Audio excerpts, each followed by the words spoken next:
Hallo und herzlich willkommen zu einer neuen Ausgabe von Im Kopf des Trainers. Er war Trainer unter anderem beim KSC, beim FC St. Pauli und seine letzte Station beim SVW in Wiesbaden. Ganz herzlich willkommen an den Fußballlehrer Markus Kausinski. Hallo Markus. Ja, hi, grüß euch.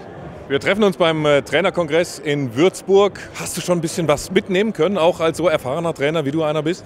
Ja, auf jeden Fall. Es sind ja unheimlich viele verschiedene Impulse, Vorträge aus verschiedenen Themen und da ist überall was dabei. Überall interessante Denkanstöße, auch über den Frauenfußball in Ghana.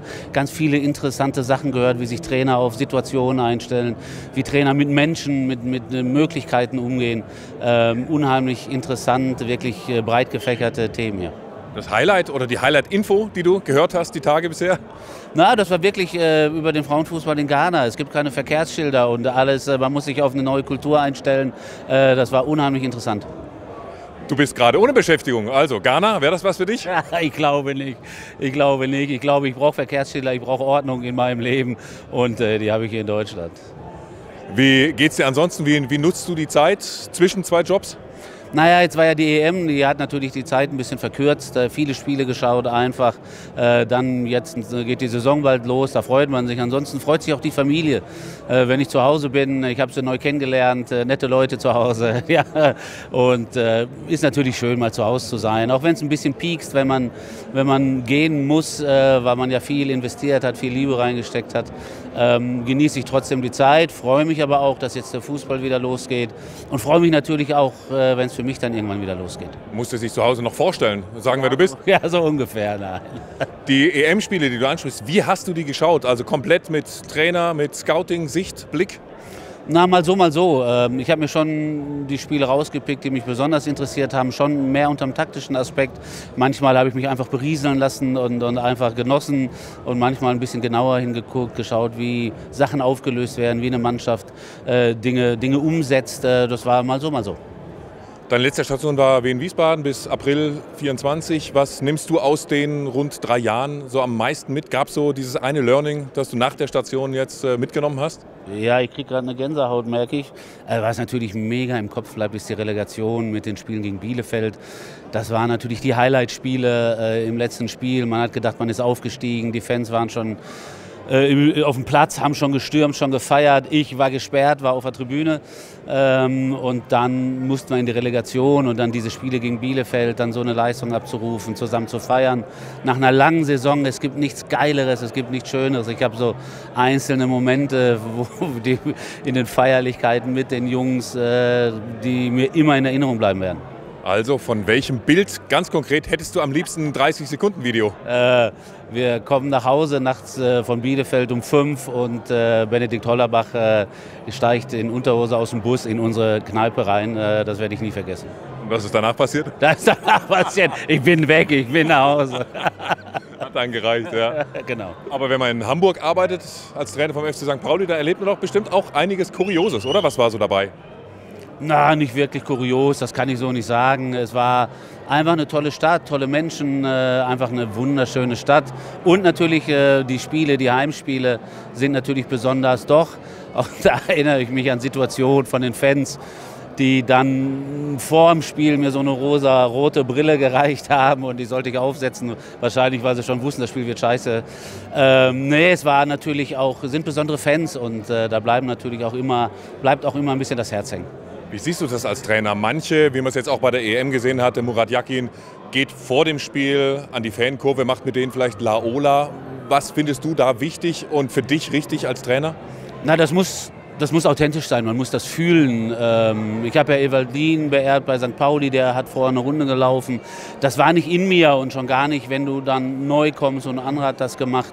Es muss immer authentisch sein, man muss das fühlen mit den Leuten zusammen, man muss auch merken, da kommt was zurück und dann kann man alles machen. Und hat sich bei mir noch nicht so ergeben, weil einfach dieses Gefühl nicht so da war. Gerade nach dem Spiel gab es oft solche Momente. Das muss man dann machen, wenn man es im Bauch hat. Also die rosa Brille hast du nicht aufgesetzt? Ja, ich habe überlegt, aber es war halt vor dem Spiel, es hätte doof ausgesehen. Also nach dem Spiel hättest du es eher gemacht? Ja, das hätte ich schon gemacht. Nach dem Sieg kann man alles. Und ansonsten, wie hast du dich jetzt vielleicht mit ein bisschen Abstand auf all deine Trainerstationen so von außen betrachtet und beurteilt gesehen? wurdest du richtig dargestellt in den Medien, von den Fans, vielleicht in der Meinung, oder hat dich irgendein Punkt vielleicht sogar auch gestört? Nicht gestört. Ich bin natürlich ein privater Mensch und ich bin ein Mensch in der Arbeit und da bin ich möglicherweise anders als im Privaten. Ich habe schon Seiten, die ich im Job vielleicht nicht so zeigen kann, die ich privat habe. Aber es ist auch das, was mich am Ende dann, oder was ich will, so zu sein, wie ich bin und auf dem Platz so zu sein. Und privat bin ich durchaus auch anders und auch in der Kabine bin ich anders, als ich vielleicht in öffentlichen Momenten bin. Ich glaube, das ist normal, aber am Ende muss man sich wohlfühlen, weil ich will nicht, wenn ich hierher komme und ein Interview mache und das aus der kalten Hose, dann will ich so sein, wie ich bin und muss mich nicht immer vorbereiten und will jemand anders sein. Wichtig ist, authentisch zu sein und dann muss man auch damit leben, wer man ist. Man soll ja nahbar sein als Trainer. Du als Fußballlehrer, wie privat willst du mit deinen Spielern sein? Na, bin ich schon, wenn sich das ergibt. Es ist eine beidseitige Sache. Ich gebe viel. Es gibt immer eine Grenze auch zwischen Spielern. Manche öffnen sich mehr. Es gibt natürlich viele private Dinge, wenn man lange zusammenarbeitet, wo man dann einfach auch Bescheid wissen muss, wo dann so ein Vertrauen auch wächst. Ich glaube, sowas kann man nicht erzwingen. Das wächst mit der Zeit, mit den Momenten, die man erlebt, mit den Problemen, die man gemeinsam bewältigt, mit den Erfahrungen, die man gemeinsam macht, wächst auch Vertrauen. Und ich habe immer noch ganz viel Kontakt zu ganz vielen Spielern, weil einfach ein Vertrauensverhältnis entstanden ist. Hat dich sogar vielleicht auch mal eine Information überrascht, wo dich ein Spieler ins Vertrauen genommen hat und dir irgendwas erzählt hat, wo du gar nicht mit gerechnet hättest jetzt bei dem Spieler, was vielleicht sogar auch Auswirkungen auf sein Spiel hatte oder in der Zukunft haben hätte können? Ja, natürlich, sowas gibt es immer, aber ich habe für mich festgestellt, es darf nichts falsch sein. Es ist alles menschlich, alles was passiert und es gehört zu einem und es gilt nur für mich als Mensch darauf zu reagieren. Ich bin ja nicht nur Trainer, sondern irgendwo auch Mensch, der Verantwortung trägt für den anderen und da zuzuhören und auch helfen zu können oder vielleicht auch manchmal zu sagen, du, das musst du selber lösen. Hat sich alles ergeben, gehört dazu und macht auch so eine Verbindung dann mit einem Spieler am Ende aus. Du bist als Profitrainer ja der erste Entscheider.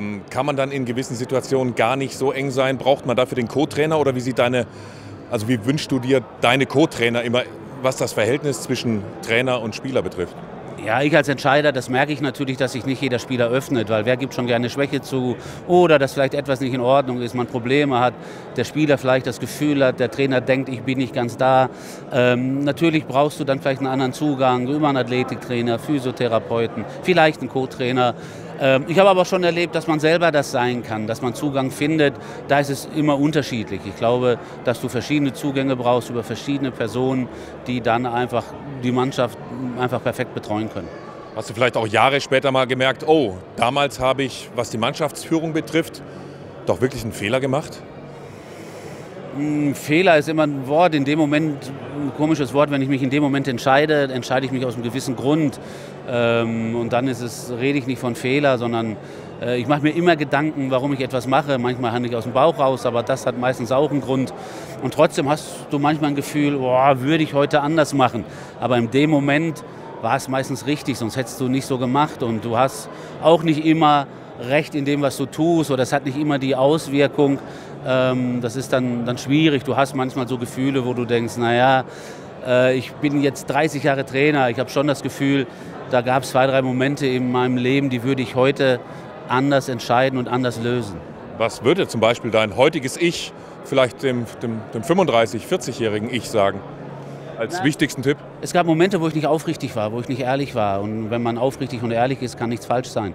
Wo man vielleicht nicht klar war, wo man Dinge umschiffen wollte, wo man sich zurückgezogen hat und dachte, ich sitze das aus. Ich bin viel klarer in der Kommunikation, ich gehe viel mehr auf Leute zu. Und da war ich früher, als junger Mensch, als junger Trainer, ich habe sehr früh angefangen, habe ich nicht jede Konfrontation gesucht oder habe gehofft, Dinge lösen sich auf. Und da habe ich gelernt, es ist immer am besten, darauf zuzugehen, die Wahrheit zu sagen, das zu sagen, was man denkt.